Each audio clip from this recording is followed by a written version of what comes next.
like a typical horror film or a typical like possession film? How'd you make it feel different? One of the things that I can say is the first thing we knew is before we started, writing is what we didn't want to do. We kind of had a list of stuff because we watch so many horror films. We know all the crap, the stuff, the cliches, like the false scare, the fake scare when the... We hate fake scares. Yes. A cat jumping out of the closet. Yeah. Or if you ever see someone sitting in a car and there's a lot of room on this side of the frame, you're just waiting for someone to knock on the window. You forgot your credit card, man.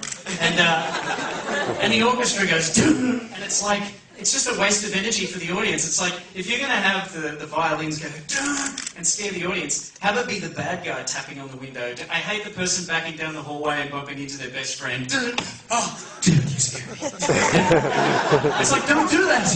Like, because you do jump, it's effective. It's hard not to when this huge bang happens. But it's such a letdown when it's just a friend. So we just had this list of stuff. Silence is another big one. We feel like a lot of horror films use the score to tell you how to feel. Like, you should be scared now.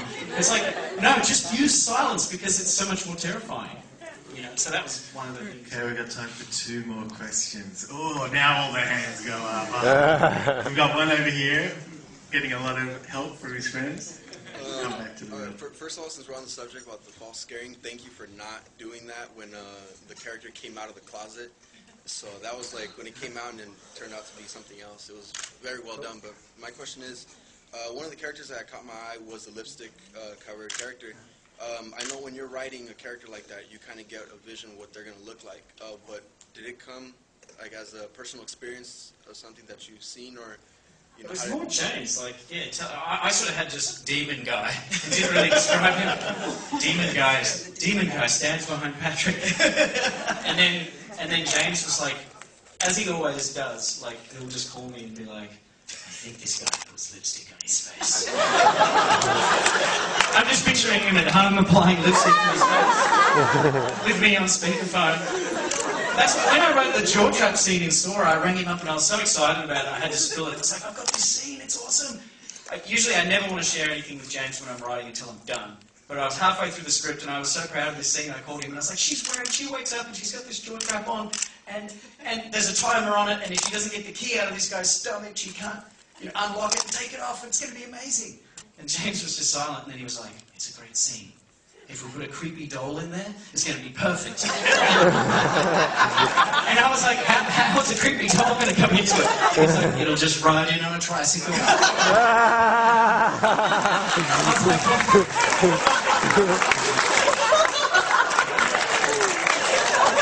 That's how we work.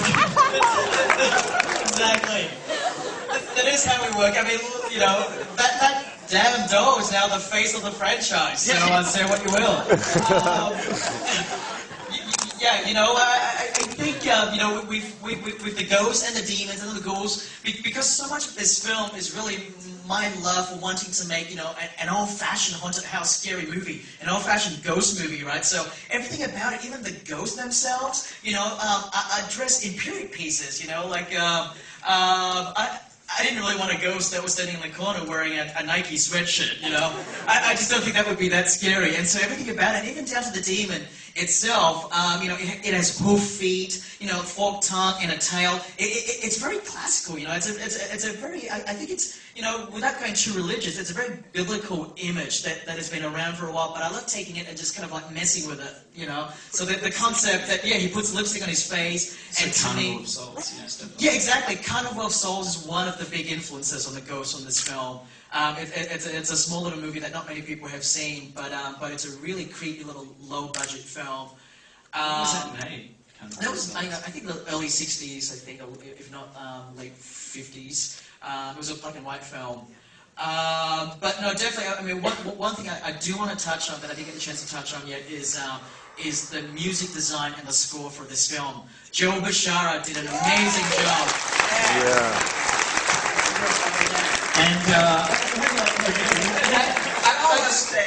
One of the things I want to say first is, I worked very close with Joe Bishara, and we wanted a score that was non-traditional. We didn't want a musical score. We wanted something that was extremely avant-garde and very, very jarring. So I really wanted to have the film play very quiet and then just like bang, big piano bang or big violin shrieks. And because of that, I think that, it just sets the audience throughout the whole film just on edge. I want people watching this film to pop a Xanax at the end of the movie, just because it's so anxious. But here's the cool side note that is really cool. Joe Bishara, our composer, also plays the demon in the film.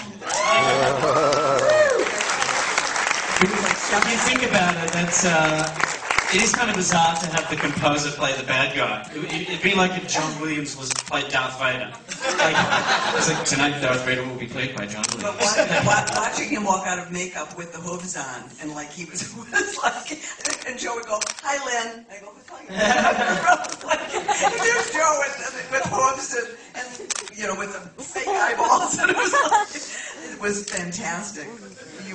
Just go, we've got Should we get someone from the far back? Final question. This guy's arm's about to fall off right in the middle. Yeah, that guy. First of all, I love that you guys set the energy throughout the whole movie. But I have one question. When did Tiny Tim come into play? That was the same phone call that I talked about before.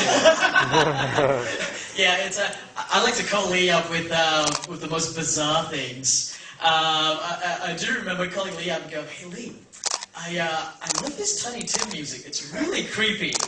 Do you know how we can fit it into the film?" I'm literally like, sure. I don't know, I just think, anything that's very chirpy and happy, when you contrast it against something that's really eerie, it takes on a whole different vibe, In the same way, clowns are creepy because they're supposed to be happy, but underneath all that painted face, who knows what is underneath all that. And so, to me, I think Tiny Tim is serial killer music. That's where we use it. Very cool. Thanks, guys. If you can Guys, help thank us, you so everyone. much for coming. Thanks for coming. I love you all. Awesome audience. Tell your friends this Friday. That's it. Go see it again.